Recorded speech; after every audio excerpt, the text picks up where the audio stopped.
Hello YouTube, this is Jason for Pirate Wizard Dragon. I'm doing this upload. It's been a long time since I've done an upload, and I apologize. My life has gotten very, very busy. I'm going to school, I'm working, I'm doing art. I've got a lot of personal things that I'm doing too that are fun. I just have not had a lot of time to dedicate to YouTube. Doesn't mean that I haven't been thinking about it though. And this video is a video I have researched for a while, and kind of got the last piece of the puzzle that I didn't even realize I had. I just forgot about it yesterday because the subject came up when I was talking to my girlfriend about magic, and I forgot about this book and some of the reference material in it, so I'm glad I did before I did this upload, because I'm going to refer to some of it. You have to forgive me, I could not memorize all the stuff, so I have several reference sheets and a book that I'm going to be referring to for this upload. So the name of this upload is going to be Magickal Tattoos and the history of magical tattoos. And this is something I will be researching. I'll probably do a part 2 to this down the road. Also, my uploads for my personal channel are going to be semi-frequent from here on out. I'm going to try for once a month. I know I said I'd do it weekly, but I really just don't have the time. The weeks seem to fly by more like days of late. So if you don't want to see a long video, I suggest you just go to the next one right now, because this video is going to be at least 20 minutes, maybe even longer. So thank you for your patience, and I hope you enjoy. I enjoy this topic a lot. So the subject for this upload is magical tattoos, and I'm going to go into some of the history. I'm going to be doing a lot of reading, so please forgive me because I'll be looking down. Couldn't memorize all this stuff. A lot of it I have memorized, but I don't have it as well put together as it is written here. So, okay, for instance, the Buddhist way. The Buddhist tattoo masters were called Theravadas. Now, I don't know if I'm pronouncing that correctly. It's Theravada. And they were a Buddhist tattoo master, or another nickname they had was Arjan, which is Arjan. They're the one who gives tattoos in Thailand, and they must read your aura first to determine what type of design you would need. Magical tattoos of this type have power because they not only draw on the power of the tattooist, but also his mentors and Buddha and his teachings. So I thought that was kind of cool. They're the source of, there are all sources of power, Kung, K-U-N-G, in this way. Thai people who follow Buddhism operate with a set of assumptions about the nature of the world, the beings and forces within it, and the ways they are related. These beliefs form an integrated system of ideas and propositions that they use to interpret the world and organize their daily actions. In some cases, enemies can be turned into friends with specific tattoos, while others provide their own personal protection, commanding an attractive speech, adding to one's sacred virtue. It has been estimated that over 500 years ago, perhaps 1,000 indigenous cultures practiced tattooing, which is pretty cool. That has definitely shrunk since then. Today, most of these groups have completely vanished from the face of the earth, and only a few continue to persist in the remote hinterlands of Asia, South America, Africa, Melanesia, and Polynesia. Only fragments of this once rich heritage of body art remain in our modern world, but they allow us to gain a glimpse of the culture that connected tattoo, ritual, religion, myth, and nature, from which indigenous culture ultimately sprang. Why was it important for indigenous artists to create permanent designs on their body? Were these purely aesthetic impact, or were they for magical reasons? This is something I've contemplated myself. I think it might have been a little bit of both, but I think the farther you go back, the more magical the reasons probably were for these tattoos. What was the deeper significance elements that they have for the marks and their owners, and what did they communicate to others? These are some of the questions that I've posed to myself and for this upload. Shamanism, sacrifice, and tattoos.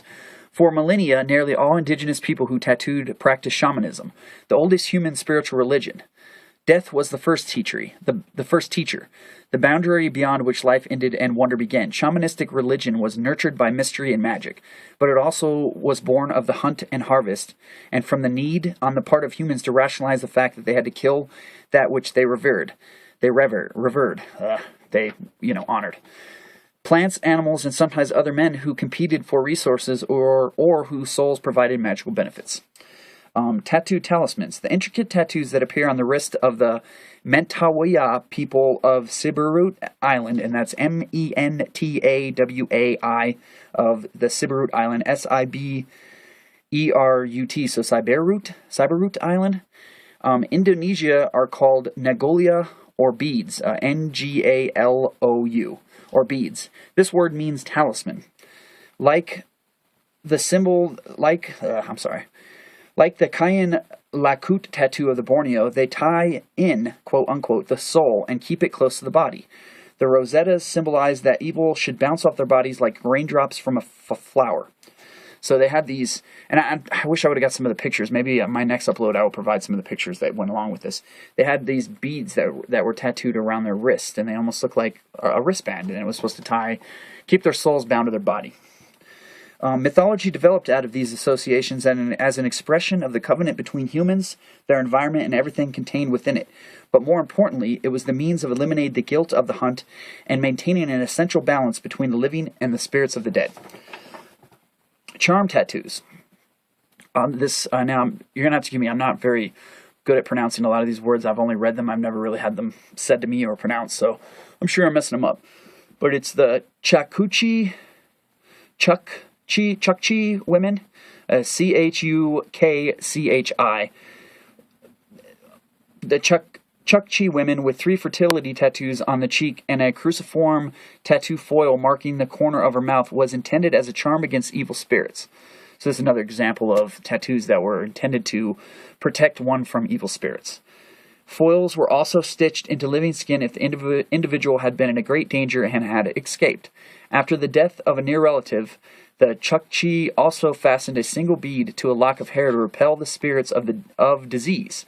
Chukchi warriors who had killed other men sometimes tattooed anthropomorphic stick figures on their shoulders in hopes of capturing the soul of their victim, which is interesting. I've seen, there's a comic book that had one of the bad guys in it. It was called Skin Graft, Tales of a Tattooed Man. It was put out by DC Comics, Vertigo comic years ago, and two of the main characters, after they would kill somebody, they were tattooed men that used magical ink to make their tattoos kind of come to life in this energy form.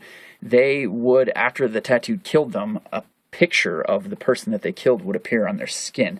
And I thought, I don't know. I wonder if the writer of that comic knew about some of these ancient beliefs. So, okay, back to what I was saying. Chukchi warriors who had killed, thus transforming their foe into an assistant or even part of himself. Shamanism is animism, the belief that all life, whether animal, vegetable, or human, is endowed with a spiritual life force.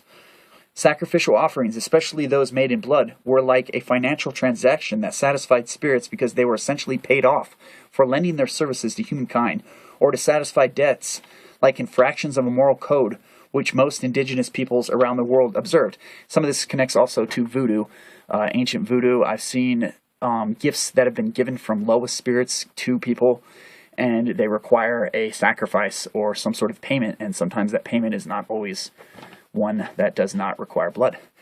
For example, the heavily tattooed Iban of Borneo respect adat, or accepted code of conduct manners, and conventions that governs all life. Adat safeguards the state of human and spiritual affairs in which all parts of the universe are healthy and tranquil in balance.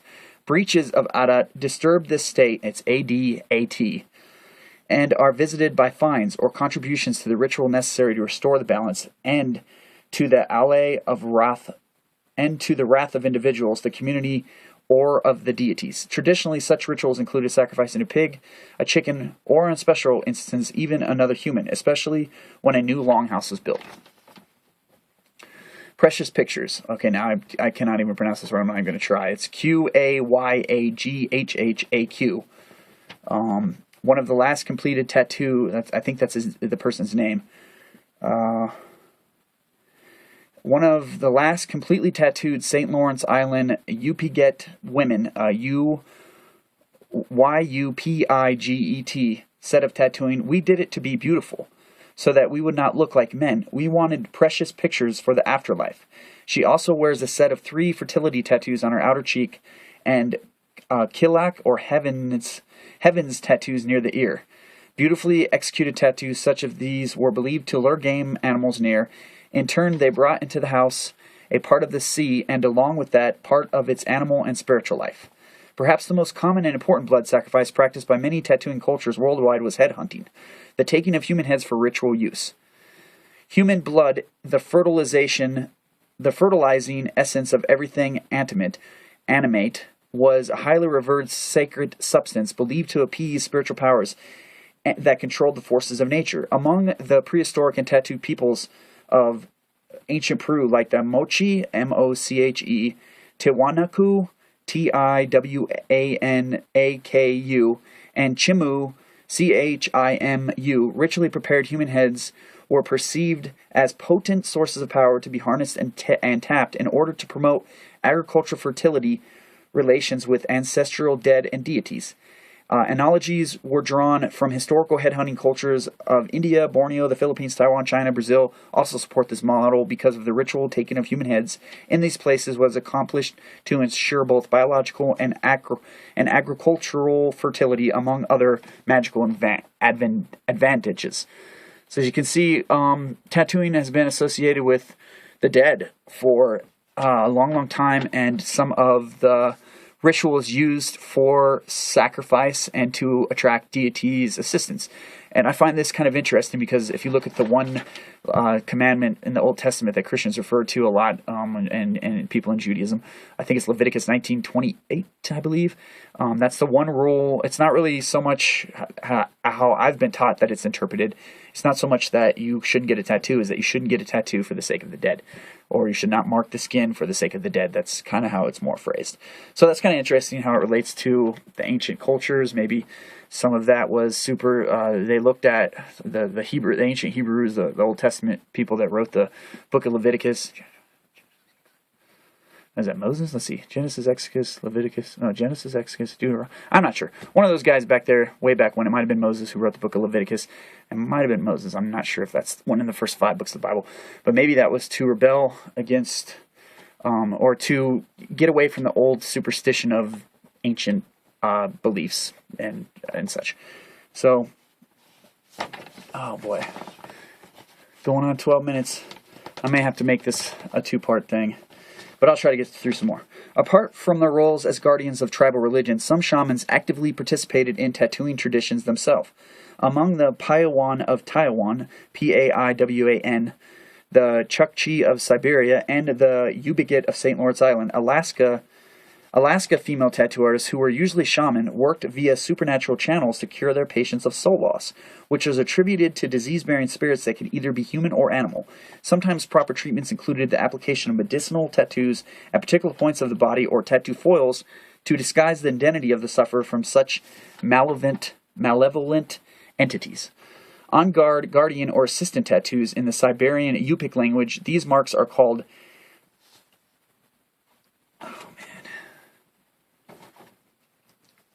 Yugaaq, or powerful person, and recall an ancestral presence. So the Siberian people had assistant tattoos that were put on them to have their ancient spirits come and help them out, which is kind of neat.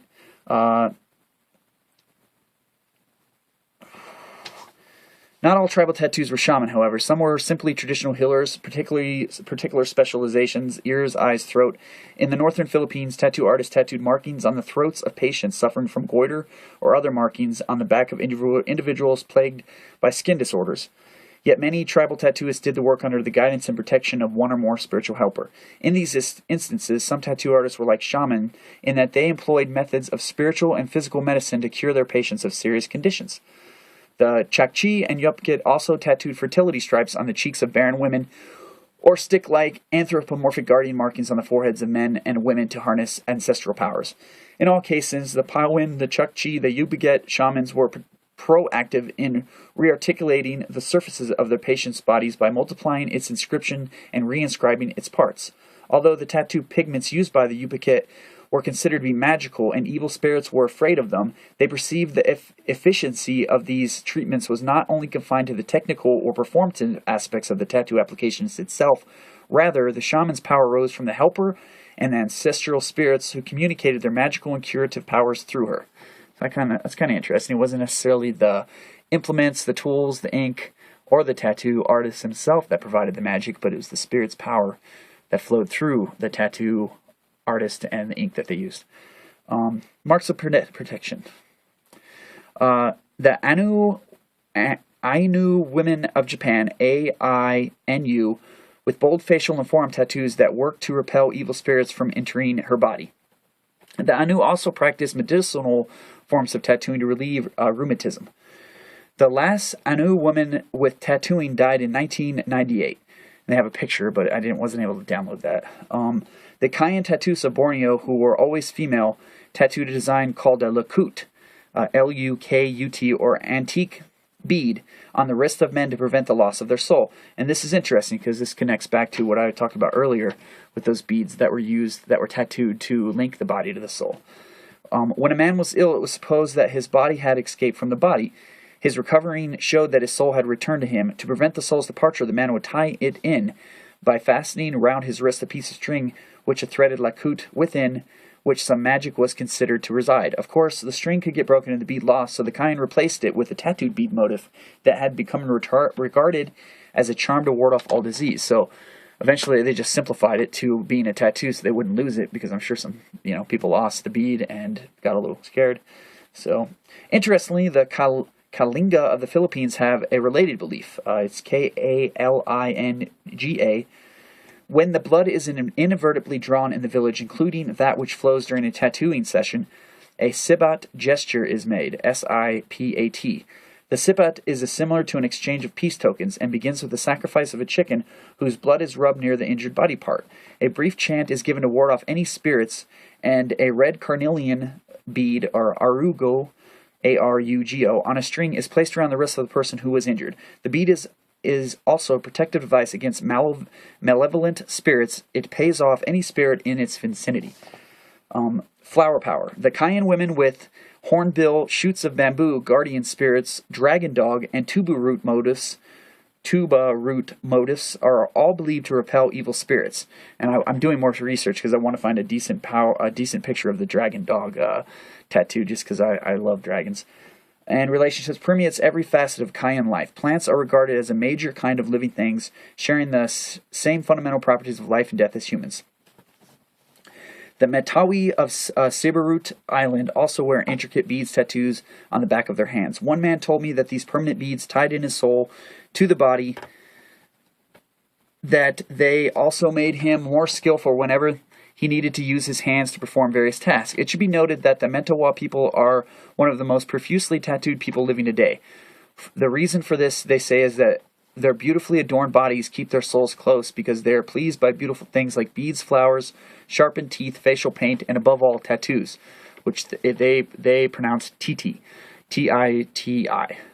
Tattooing techniques and magical reference. Tattooing has always been a creative process, and depending on local, environmental, and cosmological forms and meanings, tattooing techniques quite varied. In Papua New Guinea, P-A-P-U-A, and other insular regions of Southeast Asia like the Philippines and Taiwan, lemon or orange thorns were utilized in hand tapping tools, whereas in Polynesia, hand tappers preferred comb-like instruments forged from animal bones. Earning your stripes. I cannot pronounce this one either. I'll try. Kaya Munyogen, Naga warrior from the Myanmar India border, and that's spelled Khiamniungen, Naga warrior from the Myanmar India. With tiger chest tattoo, his V-shaped torso markings not only indicate that he was a successful headhunter, but that he could become tiger-like when he struck down his enemies in combat. Thus again you see in tattoos people taking on the attributes of the tattoos, symbols they have tattooed on their body. And that still is somewhat prevalent today. A lot of people get symbols tattooed on themselves that they want to embody themselves, or that they respect, or that they're hoping to work into their aura. And I'll talk more about that. I got a book here. I want to share some modern magical tattooing practices with you. To give you wings. Let's see. Oh, wait, let me back up a little bit. In sub-Saharan Africa, groups like the Makondi practice skin-cutting tattooing by carving designs in the living flesh with iron tools made by the blacksmith, and then rubbing in carbon pigments derived from the castor bean plant, and that's Makonde. Mankundi. The native people of the northwest coast of North America, like the Haida, Haida, and the Tlingit, Tlingit, used hand-poking tools probably derived from Japanese sources, although they are much smaller in scale. Each pigment brush was carved with a crest animal that imparted supernatural protection to the design thus created. So not only was it the tattoo itself or the ink magical, but the tools that implemented the tattoo had magical symbols on them. So I thought that was pretty cool.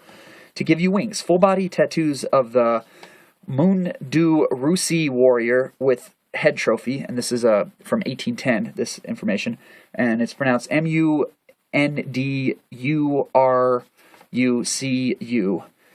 warrior. For these dwellers of the Brazilian Amazon, mythology states that their tattoos were given to them by their creator god, who had several avian characteristics. Tattooing for both men and women consisted of fine, widely spaced parallel lines applied vertically on limbs and torso, each motif reminiscent of abstract series of long bird plumes enveloping the body. Human head trophies were believed to please the spirit mothers of game animals, and thereby increasing the yield of the hunt and making game more tractable to the hunter. Other indigenous people like the Ainu of Japan and several Native American groups in California like the Huba, Hupa, preferred obsidian lancets with which to slice open the skin. And obsidian can be sharpened it's like glass basically. It's vulcanized glass. And it was used for making arrowheads. The Indians used obsidian. There's black obsidian. There's rare obsidian, which is mahogany obsidian, which is considered rare obsidian. It's black and red mixed. And then there's red obsidian. And there might be other obsidians, but those are the only ones I know of. Let's see. Afterwards, a sooty pigment was rubbed into the raw wounds until the skin felt like it was on fire. Not much different than a lot of tattoos I've had nowadays. Both groups practice medicinal forms of tattooing, also more supernatural forms aimed at blocking evil spirits from entering the orifices of the body. Amazonian groups preferred various varieties of palm thorns to prick in their tattoos, while pre-Columbian Chimu, Chimu, seemingly skin-stitched their tattoos with animal bone or conch needles attached to sinew or vegetable threads. Such tools have been found in mummy bundles. And Alaskan Native American people from Alaska and way up near the north also use the skin stitching thread method I read about years ago. Tattooed friends. Of all the Kalinga tattoo motifs, Kalinga, centipedes and python scales seem to dominate. Both creatures were considered friends of the warriors. Bulanti Mangiyawa, Bulon, space Timangayaw, and are believed to be earthly messengers to the most powerful Kalangi deity Kabununian, Kabunian, the creator of all things. Many women proclaimed that their skin didn't wrinkle, it fortified with these designs, and that their beautiful body tattoos increased their fertility. Other tattoos were also natural symbols derived from nature. Triple X's, kind of connected, XXX, represent rice bundles, and three kind of like A's with no crosshatch thing, like 3 point, like almost like 3 points in a row, like that, like are the steps of rice terraces. Some women were tattooed with necklaces to appear permanently beaded and beautiful. Oh boy. Oh, this brings another subject up that I'm going to inquire that my viewers, if anybody got this far in the video and actually watched, if you know anything about this, I've been trying to find the name of this deity and this tribe that believed this. I read this years ago and I can't remember it. I'm looking through my modern primitive book, but it's been a while since I read this, excuse me. There was a tribe that I read about years ago when I was, like, we're talking 20 years ago, that they tattooed their faces in order to please their god, and they were only admitted into heaven when their god saw that they had a facial tattoo. So it was a certain deity in an ancient tribe that you could only get into their heaven if your face was tattooed, because that's the only way he recognized you, and I cannot remember for the life of me the name of this tribe or the deity. So if anybody knows anything about that, please leave me a message or email me or something. The technique of skin stitching was also practiced by more northernly Arctic peoples like the Yibukit, the Chukchi, and the Inuit until the early 20th century, a practice believed to be over 2,000 years old. Tattooing here was always performed by women, and tattooing in the traditional manner required extensive knowledge of animal products, pigments, and natural substances suitable for indelible skin marking. And that's I referred to that a few minutes ago. The Yubaget and the Chukchi areas, lamp black was primary pigment used to darken the sinew thread because it was believed to be highly efficacious against spirits. Efficacious, highly effective to prevent spirits spirits didn't like it, basically. However, the fine dark graphite, and I can't pronounce this word either, Tagnegli, Tagnegghli was used. Tagnegia was a magical substance obtained through barter in Siberia, and it was considered to be stone spirit, which guards humankind from evil spirits, from the sickness brought by them, from evil spirits and from the sickness brought by them. Traditionally, it was used to protect village children from progressive spirits that were awakened. Possessive, not progressive. Those would be good spirits, I guess. Progressive spirits. Possessive spirits that were awakened as a result of a recent death in the village. Lampblack or graphite was then mixed with urine, Tequuk, perhaps because it became from the bladder, an organ believed to be one of the primary seats of the life-giving force of the soul. Some Yubaget elders of St. Lawrence Island told me Tequuk was poured around the outside of traditional semi-subterranean houses because many years ago urine was very special. It scared away evil spirits. So that's kind of interesting that urine was a protective kind of element. Even nowadays, for genital piercings, urine works as a type of sterile cleanser because it has so much ammonia in it. So it's kind of interesting. Now here, let's move on. Maung's Magical Protection, and this is Maungs. Maung, oh, this is great. This is probably my favorite little story that I found in the whole thing, just because it's kind of epic in the way that this is what's said. This guy, Maung, Maung, was the last Iban tattoo artist of the Skrang River, Sarawak, Borneo. He bravely fought the Japanese soldiers armed with heavy machine guns during World War II. With a mandua sword, a blowgun, and spears. So he didn't even have a gun. This guy fought Japanese soldiers during World War II. He stated that all of the tattoos he created were magical because his protector spirit led him to a meteorite in the jungle, which he later dipped in every batch of tattooing pigment he ever made. So his spirit guides led him to this meteorite, which was magical. He dipped this meteorite in every batch of ink that he made and used it to tattoo himself. And because of this, he said his tattoos protected him from Japanese bullets. They just went around him, through him, and he was never wounded. Remarkably, of the 55 Iban Rangers of the Skrang River who fought during World War II, all but one returned home alive. So these people had pretty good luck with their magical tattoos in general. He died just hours after this interview in 2002. And there's a picture of him. It's really good. I'm going to find it and I'll put it up for you guys later on. Maybe you want to do part 2 of the history of magical tattoos. But he's this really old guy that's got all these tattoos. And it's pretty funny because, I mean, he survived and he attributed it to a magical batch of ink that he created over his lifetime with a meteorite dipped in it. So I thought that's probably my favorite story out of the whole thing. Curative power. So I'm going to try to burn through the rest of this pretty fast because I want to get on to one last thing before I stop this video. Curative power. Before the advent of modern medicine, many Kalinga women of the Philippines, Kalinga, had small marks tattooing their necks to cure goiter. The inks that monks used are personal recipes, and some are thought to have special protective qualities due to their unusual magical ingredients. For example, some arjans, I talked about those earlier, Arjans, use sandalwood steeped in herbs and white sesame oil extracted from wild animals such as elephants in must, galls of tigers, bear, python, and even cobra venom, or the chin fat from a corpse are said to be used. Other mentioned that the exfoliated skin of a revered arjan was added to Chinese ink mixed with holy water to make their tattoo pigments. In these cases, it is believed that the tattoo created from such an ink would cause people to interact with the wearer, to behave in a reverential manner towards him, as if they were actually in the presence of the monk. For thousands of years, tattooing has been much of a statement has been as much of a statement of a worldview in which human's nature and the supernatural landscape are united, as well as documenting a range of ideas about the sacred geography of the skin, our most natural canvas. Tattooed images reveal close relationships between human and the rest of nature, and in the cosmology of tribal animistic universe, natural and supernatural forces were propagated,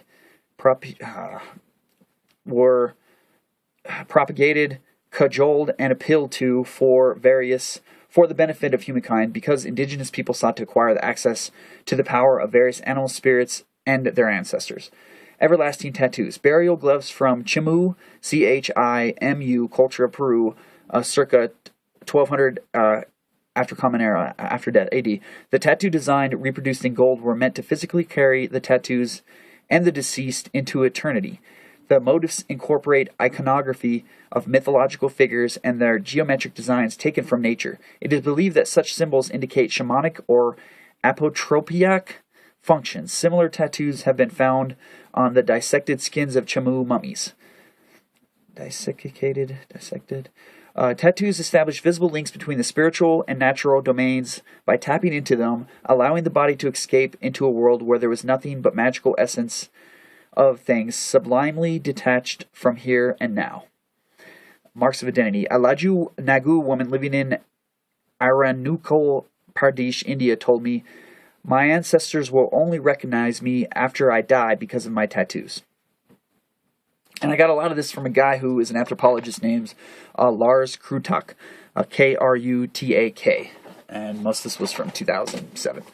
So that's the research I've done for just the history of just some cultures. I haven't even got, that's just scratching the surface. But also I wanted to talk a little bit about this book. It's called Urban Primitives, The Urban Primitive. And it is a book on basically paganism in the concrete jungle. This book has some great stuff in it on modern ways to implement magical ideas into your tattoos and piercings, what certain parts of the body are associated with, what gods, just what associations, the suns, the energy, what you can do to make your tattoos more magical and your piercings more magical.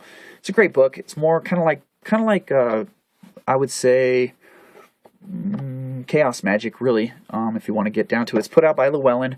I like Llewellyn books because they're kind of like not too complicated magical books, and they work. You know, it doesn't take a genius to figure them out, and anybody can implement the ideas into their life. So if you're interested to know more about like modern magical ways of taking things like body modification and turning them into magical fun kind of things, then check out that book. I highly recommend it. It's actually one of my favorite books on magic because it's not too stuffy.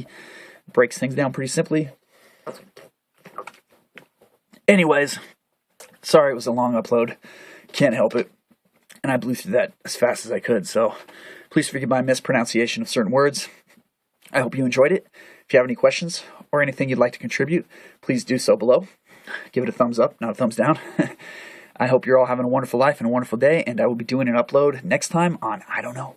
I've yet to determine that. It'll be a surprise. So, hope you enjoyed this once again. I love you all, and thanks for watching.